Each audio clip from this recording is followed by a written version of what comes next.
그 인간의 욕망이 기술의 발전으로 인해서 레티나 디스플레이도 그렇고 뭐 홀로렌즈나 홀로그램도 마찬가지로 사람의 눈을 속이잖아요.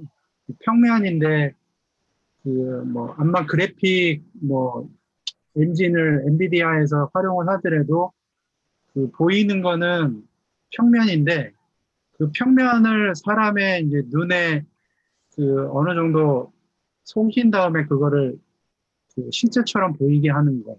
그거를 좀 그 평면의 디스플레이를 떠나서 홀로그램이든 뭐 XR이든 AR이든 그런 실제 내가 그거를 경험하고 실제 체험할 수 있는 내가 뭔가 그걸 실감할 수 있고 그 현존감이 있어야 되고 그 현실적으로 몰입감이 있어야 되는 그런 부분의 실감 콘텐츠를 만들기 위해서 이런 매체를 활용을 하는 그런 뭐 홀로그램이든 여러 가지 기술이 그렇게 발전이 되는 것 같아요. 인간의 그런 욕망, 인간이 뭔가 그 눈으로만 보기에는 안타까운 거를 내가 좀 터치하고 싶고 만지고 싶고 뭐 위나 아래나 이렇게 그 실제 옆에 존재하는 것처럼 보이게 하려고 그런 기술이 계속 발전하는 것 같아요.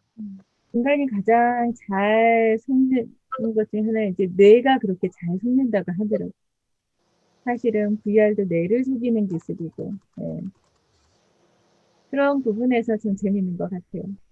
뇌를 속이기 위해 처음엔 해상도를 점점 높여가면서 진짜처럼 실감치 느끼는 속이는 게 하나 있을 거고 색깔을 넣어서 컬러풀하게 초기에는 흑백이었으니까 그 다음에 해상도와 색감을 좀 더 선명하게 하면서 진짜 같다.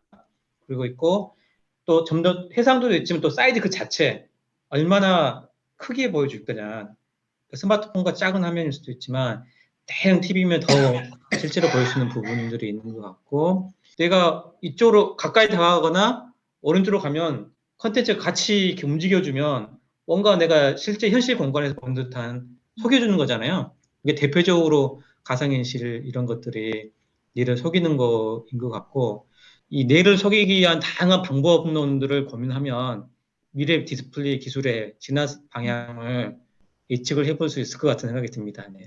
사람이 이 눈을 뇌도 있지만 눈을 속이는 게 굉장히 중요하거든요. 그래서 프리퀀시라고 하는데 헬스, 메가헬스를 눈의 메가헬스까지 보여줄 수 있는 디스플레이가 나온다면 그때는 진짜 뇌로 가기 전에 눈을 먼저 속여가지고 실제 내가 그 프리퀀시가 지금 움직이는 것 자체도 이게 그 딜레이가 돼가지고 되는데 실제 그 리얼타임에서 눈의 움직임이나 이게 전혀 레이턴시가 없이 할 정도의 디스플레이가 나오면 굳이 홀로그램까지 안 가더라도 제가 봤을 때는 그게 관건인 것 같아요.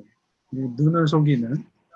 인간의 뇌를 모방한 인공지능이 나오고, 인간의 어떤 그 이제 뭐, 보는 시각이나 시야를 현실적으로 옮겨놓기 위해서 뭐 증강현실이나 홀로그램을 가지고 하는데, 이제 거기서 좀 더 어떻게 하면 재미있게 접근할 수 있을까, 이런 부분들. 그러다 보니까 처음에는 사실은 아트에서 시작을, 항상 이런 과학기술이 발전하면 아티스트들이 먼저 사용을 하고, 그 다음에 이런 것들이 이제 점차 사회로 나와서 일상화되는데 그렇게 봤을 때 오히려 그럼 얘를 놀이로서 한번 접근하면 어떻게 해서 즐겁게 얘를 활용할 수 있을까? 그러니까 아까 또 비즈니스랑 또 연결이 되네. 그런 생각이 드는 것 같아요. 코로나라는 상황 속에서 이런 비대면 서비스를 잘 구축을 하면 거기에서 어떤 비즈니스도 생길 것 같고요. 더욱더 이제 그런 쪽에 차별화가 됐을 것 같아요. 이 평면 디스플레이 상에서 느끼는 몰입감과 홀로그램으로 느끼는 게 좀 차이가 있을 거기 때문에 사람들이 이제 그 뇌를 속이다 보면 뇌가 그 가짜인지 알잖아 이제 슬슬 익숙해지다 보면 좀 더 경험하지 못한 쪽 뇌가 아직 그런 쪽으로 이렇게 기술들이 넘어가고 서비스 콘텐츠 영역이 넘어가지 않을까 하는 생각이 듭니다. 그러니까 기존의 홀로그램이 인터랙션이 있고 지금의 어떤 실감 콘텐츠와 만나면은 엄청난 고부가 가치를 창출할 수 있을 거라고 예측들 하고 있는 것 같습니다.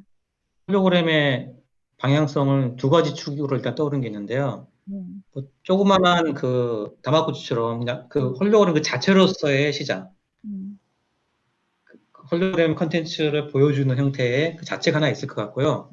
두 번째가 기존의 어떤 오프라인에서의 사물이 있는 그 증강현실 홀로그램 두 개 시장으로 좀 구성이 될 것 같고, 공연 시장 쪽이 사실은 그 증강현실형 홀로그램 시장인 것 같아요.